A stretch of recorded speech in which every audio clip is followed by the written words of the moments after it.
Cheers. Good morning. My name is Hope, and today I am talking to you about my reading process through the Longlist of the Booker Prize.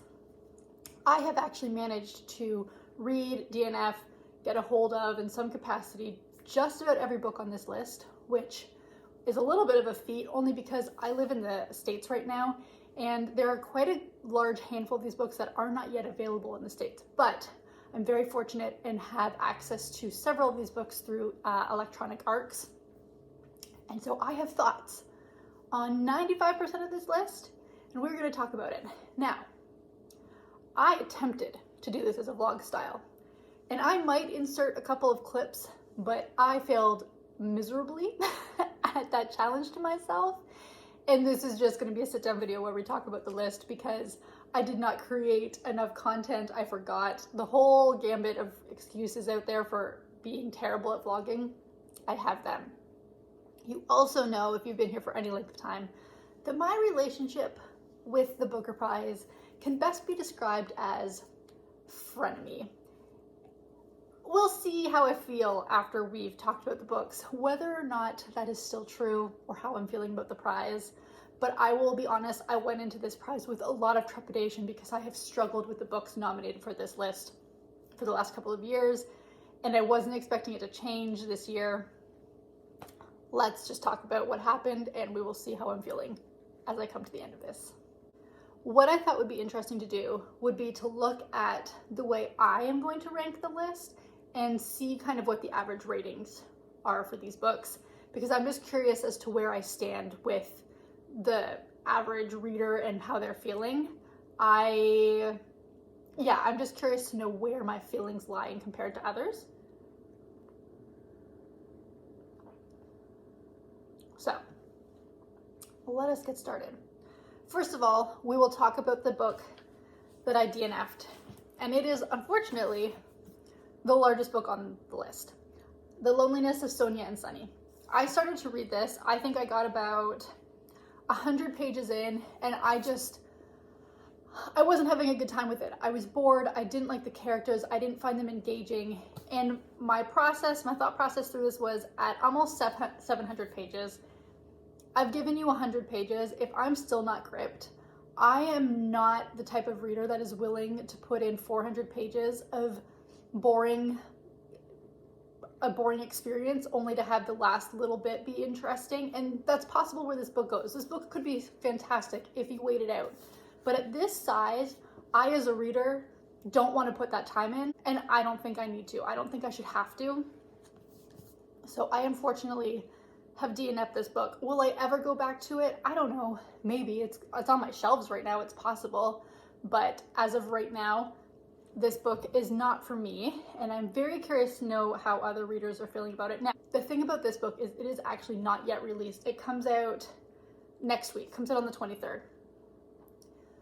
So the average rating on this could be slightly skewed because obviously it's going to be a lot of people who advance copies of this. It's going to be who's created the average rating, and my assumption is that a lot of people who get advanced copies, they're getting them because they are very interested in the book.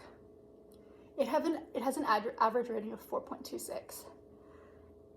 And here's the problem with that. So now I think, okay, then what did I miss? Why did I not enjoy myself with this book? I didn't. In it, you're following two families, and they are kind of meddlesome families, I'll be honest. And one of the girls, I'm imagining it's Sonia, I believe. I read this a few weeks ago, so forgive me, it's not the most fresh in my mind. Sonia is over in the States, and she's feeling very lonely, and her family is looking at her strangely like, how could you possibly be lonely? You're surrounded by all these people, you're at university, what's your problem? And then you switch to Sunny, who I believe is in New York in a relationship that he hasn't told his parents about, I think. But I think the parents of these two people are trying to get them together. That's, I believe, what the gist of the story is, and I know that this author has won the Booker Prize previously. I imagine if you gave it time, it probably warms up. You probably warm up to the characters and the storytelling. I didn't want to, and at this point in time, I am not going to. If you have read this book, or if you're planning on reading this book, let me know if it is in fact worth the payoff. Apparently a lot of people think it is. I was not in that boat, but that's okay. I guess then we should talk about the 2 books that I have not been able to read for this because I haven't been able to get my hands on them yet. Flashlight by Susan Choi. I am on the wait list for this, but it is weeks and weeks away still. I'm not going to get it in time for the short list announcement. I don't even know if I'm going to get it in time for when the winner is announced. When it comes in, it is a book that I in fact am interested in reading, so I will probably still pick it up, but it's not going to be part of this video. The other one that I haven't been able to get my hands on yet is Audition by Katie Kitamura. This one is coming to me more quickly, but it's still about 4 weeks away.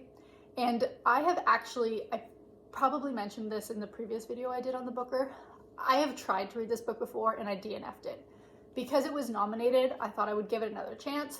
I might still give it another chance, particularly if it is shortlisted, but it's not a book that I was super excited to have in my hands again because, as I said, I had DNF'd it previously.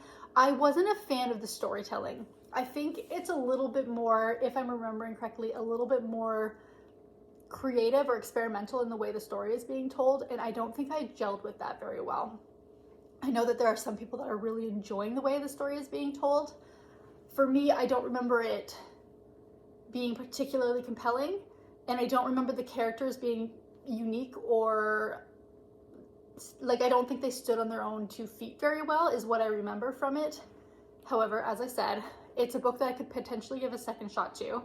And let's see what the average rating, my average ratings are from Storygraph. The average rating for Audition is 3.5, which is just average. That means it's an okay book. The people that I follow specifically have given it 2s. I think that probably speaks volumes. And then for Flashlight, the one that I am much more interested in as a book, is rated 4.03. So I will likely give Flashlight a chance. I am not sure that I will give Audition a chance, but time will tell in that capacity. We're going to talk about, I guess we're going to kind of go rank lowest to most enjoyable read, and they're not in a strict order, but they're kind of grouped together in terms of enjoyment. And the one at the bottom of the list that I did read, and it took far too long to read for the size of book it was One Boat by Jonathan Buckley. And in this, you are following a woman, Teresa, who goes back to a city, in a little seaside village in Greece, where she had gone when her mother passed away, and her father has now passed away, and she's going back. I was so bored with this book, and I think the premise of it was really interesting, going through the grieving process, kind of going back to where you have a little bit of familiarity. She runs into people again, but she gets into these very kind of long philosophical conversations with certain people, and then in other relationships are very short and quippy. And I found the tone and the pacing of this book to just be really off for me. I didn't enjoy the way it moved from past to present. Sometimes I was very confused as to whether or not she was reminiscing on a conversation with somebody she had had in her previous visit, or it was about the visit she was in currently. And there was something about the way the story moved from there was just something about this pacing and the storytelling that didn't work very well for me. I don't know, it's like on the ebook it was 130, 150 pages, and I got to page 100, and it took me 4 or 5 days to finish the rest of it. I would go on and be like, I'm DNFing this, I'm not finishing this anymore. And then I'd see how few pages I have left, and I'd read like 5 pages at a time and then turn it off. And ultimately got to the point where there were like 25 pages left, and I thought, just finish this stupid book. So I did finish it. I didn't enjoy the process, unfortunately. I'm kind of bummed, but I'm not super surprised. By the time I got into the book a little bit and realized what the formatting was like and the way the narrative prose was being presented, I knew it wasn't necessarily going to be for me. But I was hoping that the story itself would be interesting enough, and unfortunately, I found it far too introspective and philosophical, and then you jump out of that and you go out. It wasn't a book for me, but I haven't heard a ton of super positive things about this book, I don't think. Now, I'll be honest, I'm not watching every vlog out there on the Booker Prize, but I've watched a couple. And the average rating on this one is 3.25. I feel like my rating would be a little bit below that, but very similar to what seems to be the average reader's experience with this one.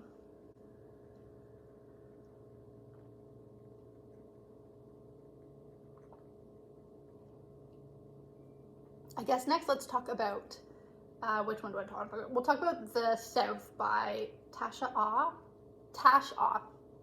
And this one is actually a book that I had read earlier in the summer because I had heard, who did I hear talking about it?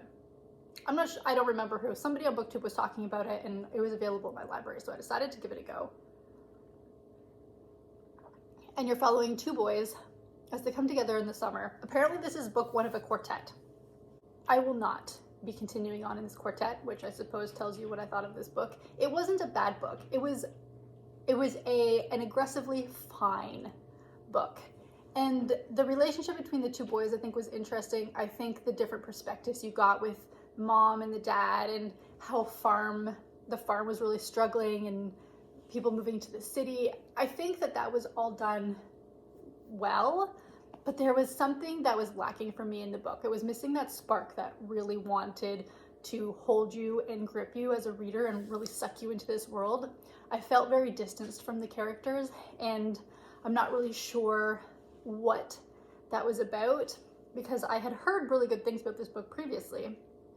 So let's see. But for me, it was lacking a little bit of character. I felt like I was being held at a distance. And so I read it and I thought, it was okay. But the average rating on this one is 3.71, so definitely a bit higher. I guess it depends on where you or how you feel about the way the relationships are presented. That I think to me is the most important. This was a very character-driven book, and I guess I didn't mesh with the characters. So there is my thoughts on The South by Tash Ah, but 3.71 is a really decent rating, so people are having a good time with it. Let's talk next about Love Forms by Claire Adam. Again, a book that I had an okay time with. The main focus of this book really is motherhood, and it's not a topic that interests me in my books most of the time. No exception here. I think that the character, what is her name? Dawn. I think she had a really interesting story. I think she had a really interesting point of view. When she is 16, she gets pregnant and she is shipped off to Venezuela to have the baby, which gets put up for adoption. She comes back home and literally nobody talks about it ever again. Years later, she's in her 50s, she's getting divorced, she has 2 kids, and she is going through the process of maybe trying to find her biological daughter. And so you're jumping back and forth between what happened before, where her life is now. She goes back home for a little bit in this book. She's on forums for people who are either searching for biological parents or searching for biological children. There's a lot of love forms in this book, and I think that part of it was really well. I think the dynamic between her and her sons, because she's very open with them about the fact that she had a child previously, I think that was done really well. I think the relationships between her and her brother and her family were done really well. They were very different. Everybody had a different outlook on the situation that she got herself put in. The idea of this island that they were part of where they were fairly well off, and the transition that the island is going through because they're suffering through some civil disruption. I think that was done interestingly. Ultimately, for me, I think it was actually a decent book, but because there was just such a heavy focus on motherhood, it didn't compel me super heavily, just because that's not a topic I enjoy reading. But I think this is a very readable book, which I appreciate for the Booker Prize, and I think a lot of people could very much enjoy this. Just again, based on strictly subject matter, it wasn't my favorite. I think if you enjoy books on motherhood and that sort of family relationship, you could definitely enjoy this one. Let's again look at what the average rating is. Also, the UK cover is so much prettier than this one. 3.76, so a decent rating. I think for me, I would say anything over 3.5 is a decent rating. I don't know how you feel about rating systems, but 3.76 is decent. Yeah, it was an okay book. I didn't hate it. I got through it very quickly. It was fine. The Rest of Our Lives by Ben Markovitz was a book that I was fortunate enough to get as an electronic ARC, and I went into this book with very different expectations for what the book actually was. For me, I felt like it was just the way the cover is and stuff. I thought there was going to be a little bit of humor. I thought it was going to be a little bit more lighthearted of a book, and it's not. Now, it's not a crippling, emotionally draining book by any means, but it didn't have kind of the levity that I was expecting to go in, and that's totally based on me. That was my expectations set incorrectly. But in this book, you're following a man. Does it give you his name? Tom. And Tom's wife had an affair years ago. And Tom makes a vow with himself that when his daughter goes to university, he's going to leave his wife. And so he drops his daughter off at university, and he just starts driving. And he kind of bumps in, or doesn't bump in, but catches up with people from his past. So there is a lot of past-present narrative again, kind of very similar to One Boat, frankly, where you're meeting up with people and remembering and reminiscing on conversations that you've had with them in the past, but then you're with them in the future.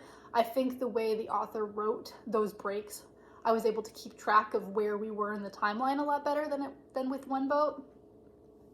But it gets very, I don't want to say dark. It gets kind of dark, but it gets very introspective. And so the humor that I was hoping for, that I was expecting from this book, it's not at the forefront. And I think there was room for that in this book. I think that book needed it. I think the whole time you're with this person in his head, and you're going through the actions of him deciding whether or not to leave his wife, or what's going on in his life, and him kind of pondering this thing and the people he surrounds himself with, it wasn't a pleasant experience. He's not a good head to have been in, and he's very self-centered in this book, I think. I don't know if in his life, I think it's probably because of the way the character is presented, it really is just about this one character, but he seems to not see the world around him. He just kind of seems to focus on himself. And I found his perspective difficult to really relate to, which may have been the whole point. But for me, the book, well, it was an okay read. It wasn't what I was expecting, and I think that kind of dampened my experience on it. I'm curious. I don't think this one's going to have a very high rating, to be honest. 3.19. Yeah, that's kind of about where I would expect it to be. I think it's a very middling, okay book. I think people can read it, but I don't necessarily believe it's a book that's going to stay with you for a long period of time. We are now getting more into the books that I would say I more enjoyed. How many do I have left? So I have 6 left to talk about, which I guess is the short list. So I guess what's left is what I would expect to be on the short list, or hope to see. They're kind of all bunched together in terms of enjoyment. There was nothing on this list that blew me away. None of this were 5-star all-time reads. I'm not going to go out and buy any of them. The last couple of years, I have had one book on this list at least that I've been like, that needs to be on my shelf. I need to own that book. None of them are doing that for me this year, but I would also say that this year the list was a lot more even-keeled in that I was able to get through more books. I didn't absolutely despise anything too badly. A couple of them obviously I didn't really enjoy, but I think for me this was a much more balanced list. However, none of the books were spectacular. For me, I'm still not seeing a list that warrants such a prestigious honor as winning the Booker, but we'll talk about the rest of these books because I did enjoy reading them. Like I said, just none of them are going to be 5 stars. First, we have Flesh by David Saleh. This I can see being a very divisive book. I enjoyed it because it is incredibly readable. I flew through this thing so fast. It's probably one of the books that I read the most quickly. And you're following a man, Istvan, who starts off quite young in this book, I think 15 or so, and he ends up in a very inappropriate relationship with his neighbor. And then there's all these time jumps through this book, and you're following him, and you can really see how his relationships are very stunted through basically his entire life. And you're moving through these moments in time where there's these massive time gaps, and then you get a very small period of time kind of crunched together. So the pacing was interesting with this. The points in his life that the author decided to focus on, a couple of them I was like, I don't really see, you're not really adding, you're kind of just, it's filler almost, in that it's not really adding to the story because you're not giving enough of it. You're just getting these tiny little bites of this person's life, and you're not really sure why it is that moment that the author thought, yes, you can see character development or character devolution or whatever it is, that to me, the process there was really interesting in that I don't totally understand it. And there is quite the circle. His life goes in several different directions. There's a lot of highs, there's a lot of lows. And I didn't enjoy him as a character necessarily because he's very closed off. You don't actually ever get to know who this man is. And I think that's because, like I said, the stuff that happens at the beginning of the book really hinders who he is as a person. However, because of how quickly I read through it, I didn't hate it. I at least thought there was something compelling there and that it kept coming me back, because it's not the shortest book in the world. It's 353 pages, so it's not super long, but it was a book that I thought was a good length. It worked for me in what it was, but it was also for me a very, and kind of like when you think about the title, it was a very surface level read. I didn't have to think too hard. I'm sure that there's a subliminal meaning in here about something somewhere, but for me it was a very surface level with everything. All the characters, the storytelling, where you dropped in and out of his life. There wasn't a lot of depth to it, and maybe that's what made it an easy read. Maybe that's just what I needed at the time. But for me, the book was, I enjoyed it enough, and I appreciated that was, I'm just looking up the average rating. I appreciated that it was on the list because some of these books get so heavy that it's nice to have one that didn't require much brain thought. 3.82. So pretty decent rating on this one. I wonder if a lot of people also are thinking it was just it was an easy read, and we all appreciated that. I guess I'll talk about the last one that I have in physical form. Endling by Maria Riva, and this one is the one that I think is getting the most hype and the most buzz. You are following Yeva, and she is kind of part of like a bride order thing and program, but she's actually a scientist, or she's trying to save snails, and she's got this van that she has a lab set up in, and she's been going around Ukraine trying to save snails that are coming to the end of their lives in full extinction. And there are other characters who are part of the mail order bride thing. And then you also have the perspectives of men who are coming to meet these women. And then all of a sudden, you've got Ukraine and Russia making an entrance. I thought the premise of this book was better than the execution of this book, but I still had a decent time. I think for me, there is a portion of this book, and I don't want to talk too heavily about it because I didn't know about it going in, and it seems like when I heard people talking about this book, they didn't know about it going in. But you do get to a point in this book where something in it shifts, and it is so dramatic and so drastic that I, at first, had no idea what was going on. All of a sudden, you're pulled out of the story, you're pulled out of this world to go somewhere else, and I was very confused. And so for me, for a bit, I was like, what is happening? I didn't really get what the point of it was.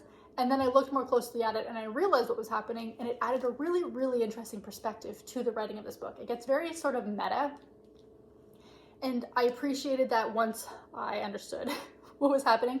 And that's totally on me. I just wasn't reading properly or carefully enough, and I missed something very critical. So that's the one thing I would say about this book, is you do need to kind of pay attention to it a little bit, because there is some back and forth that isn't always the most clear about where you are in the story, and you do need to focus on that, because if you lose where you are, it becomes a little bit messy. But I thought the characters were unique in that I thought The Rest of Our Lives was going to be the book with levity. I actually think this has a lot of levity. Now, it is not a funny book, but there are moments of dry humor. There are moments of lightness that this book very much needs, because otherwise it's just going to drag you down to a pit of despair. So it really needed that. The focus on the snails, and then the focus on this woman and her Yeva and her thought process, and the way she looks at the world, was very much done with a great balance of this backdrop of war and endlings and these things that are so sad, but people are living through them, and how she's able to still see kind of the world in a different way. And she doesn't necessarily think the situations are funny or humorous, but as a reader, and the way that the story is written, there are moments of lightness, and I really appreciated that. I enjoyed the characters. You do get a couple characters and you're like, you are terrible. But their story arc really kind of propels the story forward and changes and shifts. And there's a lot of really great character development in here.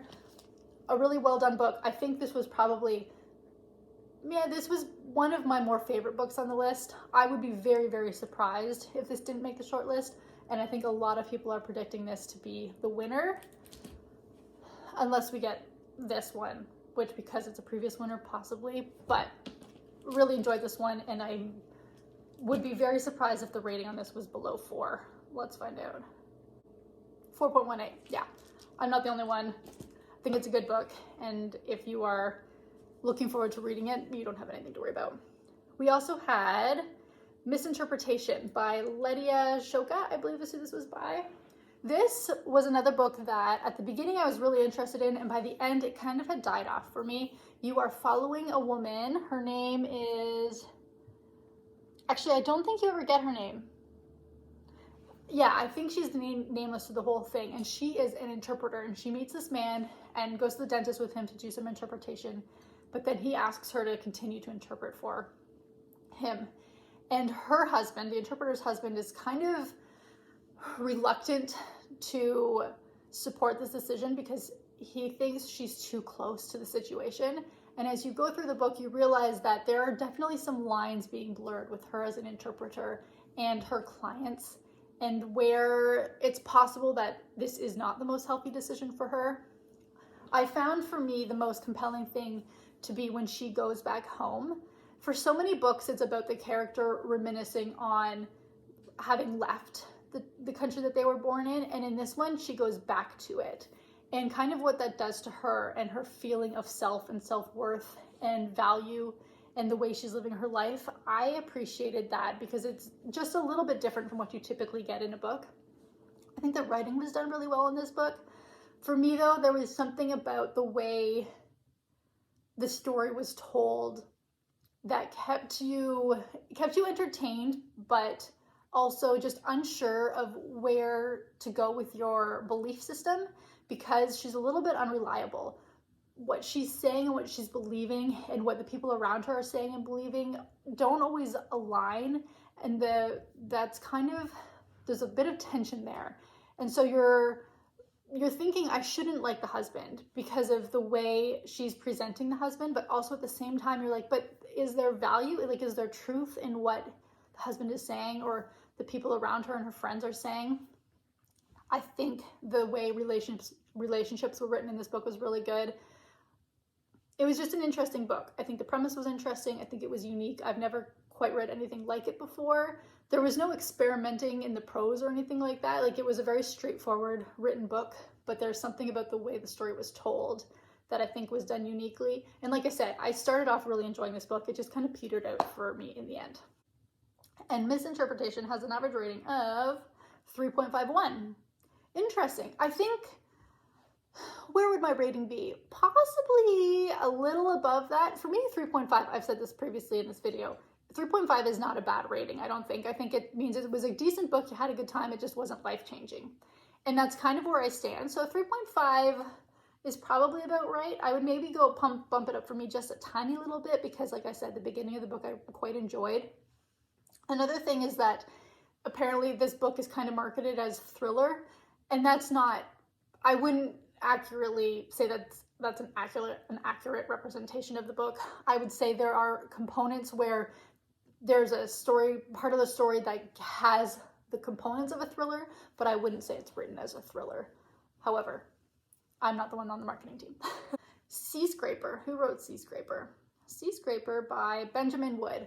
Again, the premise of this book was really interesting because you're following a boy or a young man, I think he's in his very early 20s, who is kind of stuck in this job that is a generational job. His dad did it. It sounds like his grandfather did it. They're shrimpers, but he wants to be a folk music star or he wants to get into folk music. That's where he wants his career to be. And I thought kind of that juxtaposition between folk music and being a shrimper was really, really interesting. And it turns out that a man comes into this town and he needs, what's his name? Thomas. He needs Thomas to just show him the beach. The man needs help doing something for a project that he's doing, And so you get this look at it. It's a very short book. You get this look at this boy Thomas, and how his life is so regimented and scheduled, and his mom has a lot of control over his life, and how he has this side of him that wants to be a folk music star. And I think that how diametrically opposed those two personalities seem to be and how they come together in this man, Thomas, is really fascinating. The look at his life and what he wants from it and what he's getting from it, really interesting. The storytelling is done well. I think the ending was fantastic. It could have gone in a couple of different directions, and I think the author took a different and sensitive and smart direction for it to go in. I really enjoyed it. It was a good one. It was short, like I said, so it was a quick little read, but it packed a punch. And I had a good time. I know for some, this has been the favorite on the list, Seascraper. And for me, it's definitely at the top. The writing was just done beautifully. And 4.27, so a highly rated book. I would say I would be really, really surprised if it didn't at least make the short list. But I had a really good time with this. If you're looking for something kind of short and honestly pretty autumnal because of the atmosphere and where it's set being on the ocean side, I think this could be a really great little weekend read for anybody. Are we on to the last book? We are, the last book. We were in fact not on to the last book. I totally forgot to talk about Universality by Natasha Brown, which is a shame because it's a book I actually quite enjoyed. So for this book, I ended up doing this on audio, and I am not a fiction reader on audio. It's not a process I enjoy, but I was able to get it right away. And I knew I was coming to the end of this reading experience because the two books that I was waiting for, weren't coming in anytime soon. I picked this up on audio and I enjoyed this book quite a lot. You are following several different points of view, and you're essentially kind of following this bar of gold and the story it goes through and where it starts and where it goes. And it's a quite heavy-handed look at capitalism, but in a very uniquely done way. I went into this book with pretty low expectations. I didn't know if it was going to be written in a tone that I would enjoy. But ultimately, I had such a good time. None of the characters are likable. The storyline follows people that you want to see come to kind of you want to see them fall from grace, essentially. The way the book ends is done in kind of an abrupt way, but makes sense. The reading process through this, I enjoyed a lot. And I think I actually probably read it or listened to it in the medium that worked best for me, because there was a lot of like interview and newspaper excerpts and that sort of thing in this book. At least that's what it sounded like in my ears. I don't always enjoy reading mixed media, and I think having listened to it, for me anyways, made more sense. So I totally forgot to talk about Universality by Natasha Brown. I'm gonna grab my phone really quick. Let's see if we can't find out what the average rating was, because this is a book that's been around for a while and I've heard literally nothing but good things about it. I'm going to assume that it has a pretty decent rating.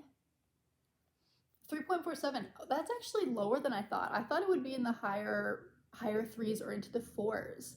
So I am definitely above the average rating on this. I enjoyed this book quite a bit, and yeah, was glad to have finally gotten a hold of a Natasha Brown I'd never read from this author before, and I had a great time. So let's go back to Past Hope, who is going to go back to talking about This Land in Winter, I believe.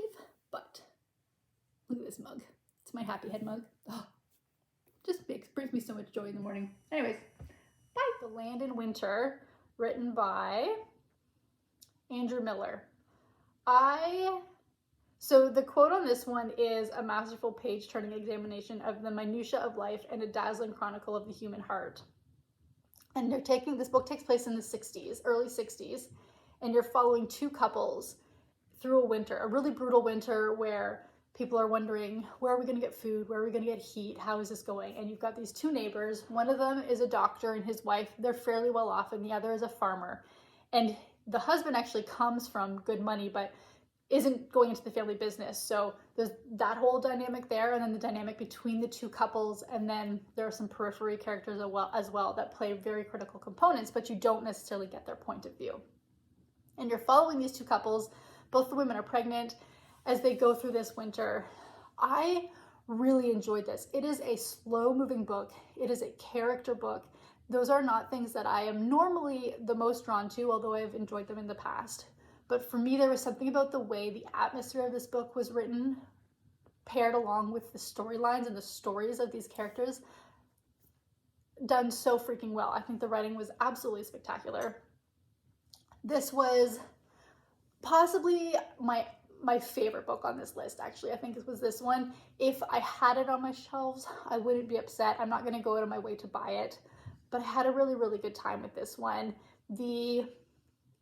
Particularly the winter, like when they're talking about the weather that's going on outside, there's a little bit of Christmas and New Year's, for me, was done so very well. I think the descriptions of what's happening in the small town versus what's happening in the city, and where these characters want their lives to go, and how sometimes even within a marriage, they're so different, was done very well. I enjoyed the characters a lot, and I am happy to have read this one because I had not heard of it previously. This is one that I did have to read as an electronic ARC because it's not out in the States yet.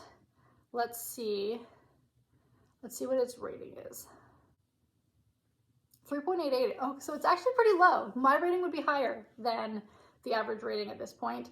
Yeah, like I said, it just worked for me. I think overall this list, like I said, wasn't the strongest list, but there were a lot of similarities between these books. A lot of them, which I guess you would expect, are very kind of more introspective, more about the journey, more character than plot focused, and that sort of thing. And I think for me, this book, The Land in Winter, hit that the strongest. I really, really enjoyed it and had a good time reading it. So there we go. That is the Booker Longlist. I think the shortlist is being announced next week, possibly. And I'm glad that I've read this one. I think this was a much better experience for me than the previous 2 years. So I will not be quitting the Booker Longlist, which was certainly a possibility. If this had gone poorly, I would have been just totally out on the Booker. But I had a good time. So tell me if you have read any of these, what your thoughts were, where you're going with your list. Just, whatever you want to say about the Booker, let me know down below. And I will see you in the next video. Bye.